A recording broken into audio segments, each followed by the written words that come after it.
Prism club లో గొడవ విషయంలో ఏం జరిగిందో స్పష్టంగా వీడియోలో ఉందన్నారు నటి కల్పిక. తాను ఎలాంటి తప్పు చేయలేదన్నారు. సోషల్ మీడియాలో వ్యూస్ కోసం చేయాల్సిన అవసరం తనకు లేదన్నారు ఆమె. మరిన్ని వివరాలు మా ప్రతినిధి గౌతమి అందిస్తారు. రైట్, ప్రిజం పబ్కి సంబంధించి కూడా యాక్ట్రెస్ కల్పిక గారికి ఇప్పటికే సంబంధించిన వీడియోస్ అన్ని కూడా వైరల్ అవ్వడం కూడా జరిగింది. ఈ నేపథ్యంలోనే మేడం మనతో పాటే ఉన్నారు. అసలు ఏం జరిగింది ఏంటి అనే విషయాల గురించే కాకుండా ఇప్పటివరకు కేసు ఫైల్ చేయడం కానీ లేకపోతే ఇండస్ట్రీ నుంచి ఆవిడకి ఎటువంటి రెస్పాన్స్ వచ్చిందన్న దాని గురించి కూడా అడుగుదాం. మేడం, ఆల్రెడీ ఇష్యూకి సంబంధించి వీడియోస్ కానీ అన్నీ కూడా బాగా వైరల్ అయిపోయినాయి. సో ఏం చెప్తారు? ముఖ్యంగా అందరూ కూడా మిమ్మల్ని తిడుతూ ఉన్నారు. సో ఆల్రెడీ అసలు నిన్ను పబ్కి ఎవరు వెళ్ళమన్నారు? పబ్కి వెళ్ళిన తర్వాత కేవలం కాంప్లిమెంటరీ గురించి నిన్ను అంత ఇష్యూ చేయాల్సిన అవసరం ఏంటి? నువ్వు సెలబ్రిటీ కదా, ఆ మాత్రం నువ్వు తీసుకోలేకపోయావా, అక్కడి నుంచి వచ్చేయలేకపోయావా అని చెప్పి చాలా కమెంట్స్ అనేవి రావడం కూడా జరిగింది. సో ఏం చెప్తారు? ఓకే, ఫస్ట్లీ నన్ను ఎంతమంది ఫాలో అయ్యారో, నాతో పాటు ఎవరెవరు వర్క్ చేశారో వాళ్ళందరికీ తెలుసు. నేను ఒక్క నయా పైసా నేను ఇన్స్టాగ్రామ్ నుంచి నేను సంపాదించలేదండి. నాకు 500K ఫాలోవర్స్ ఉండే ఒక పాత ఇన్స్టాగ్రామ్ పేజ్లో. ఎస్పెషల్లీ ఉమెన్ ఆంటర్‌ప్రెన్యూర్స్ని నేను చాలా సపోర్ట్ చేస్తాను. ప్రతిదీ వాళ్ళు ఎప్పుడు అప్రోచ్ అయిన బొటిక్ వాళ్ళని కూడా నేను వాళ్ళకి షూట్ ఫ్రీగా చేసి వాళ్ళకి బట్టల్ని నేను డ్రై క్లీనింగ్ చేసి మరీ నేను హ్యాండ్ ఓవర్ చేస్తాను.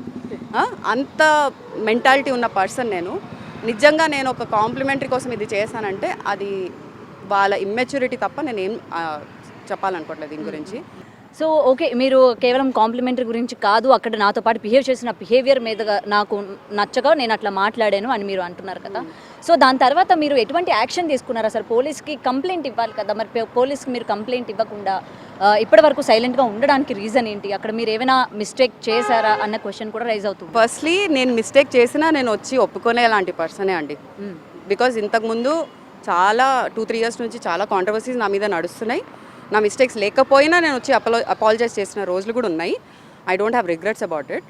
కానీ నేను దీని గురించి నేను పోలీస్ వాళ్ళ దగ్గర వెళ్ళి నేను కంప్లైంట్ రేస్ చేయకపోవడానికి రీజన్ ఏంటి అంటే, నేను చేసింది అక్కడ జరిగిందంతా నేను నా సోషల్ మీడియాలో పెట్టాను. లింక్స్ నడుస్తూనే ఉన్నాయి. వాళ్ళు నిజంగా యాక్షన్ తీసుకోవాలంటే ఈ పార్టీకి వాళ్ళు తీసుకోవాల్సింది. Because they have all my IDs. వాళ్ళు నా ఫొటోస్ అన్నీ తీసుకున్నారు. మా ఇల్లు అడ్రస్ కూడా టక్ మ్యాటర్ ఆఫ్ అ క్లిక్ ఇల్లు అడ్రస్ కూడా వచ్చేస్తుంది. They have my number, they have everything.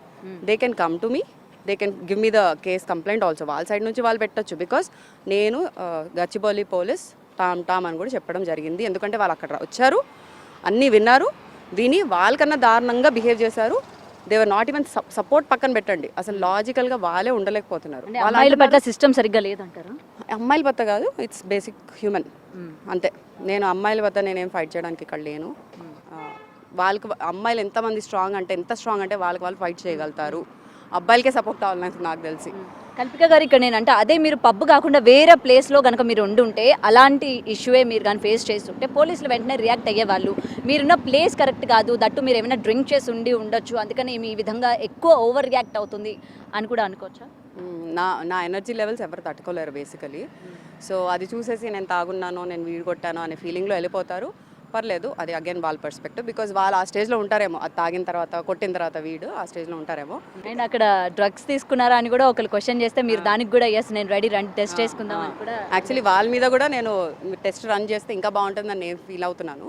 But 2 days నుంచి కూడా వాట్ హ్యాపెన్ టు కల్పిక? ఇప్పటి వరకు సైలెంట్గా ఉన్న కల్పిక ఎందుకు ఇంత ఓవర్ రియాక్ట్ అయింది? నేను సైలెంట్గా లేను. ప్లీజ్ వెళ్ళి యూట్యూబ్ చూడండి. ఎన్నో రచ్చలు జరిగాయి. 2.5 years నుంచి 2 కోర్ట్ కేసెస్ నడవడం జరిగింది, డిఫమేషన్ కేసు నడవడం జరిగింది. ఒక ఇంటర్నేషనల్ స్కూల్ నుంచి ఒక పెద్ద so called popular hero and actress వాళ్ళ నా మీద డిఫమేషన్ కేసు వేయడం జరిగింది.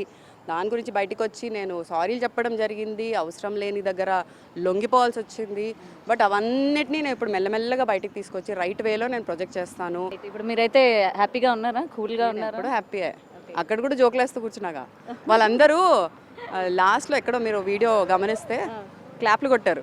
అప్పుడు నేను హ్యాపీ బర్త్డే టు మీ అని చెప్పి నేనే క్లాప్ కొట్టుకున్నాను. అయిపోయింది. అది చూసిన తర్వాతే ఓవర్ డోస్ అయినట్టుంది కల్పికకి మొత్తం కూడా. అలాంటి బుద్ధి లేని వాళ్ళ దగ్గర కూడా నేను బర్త్డే సెలబ్రేట్ చేసుకున్నాను చూపించుకోవడానికి నేను సెలబ్రేట్ చేసుకున్నా తప్ప నథింగ్ ఎల్స్.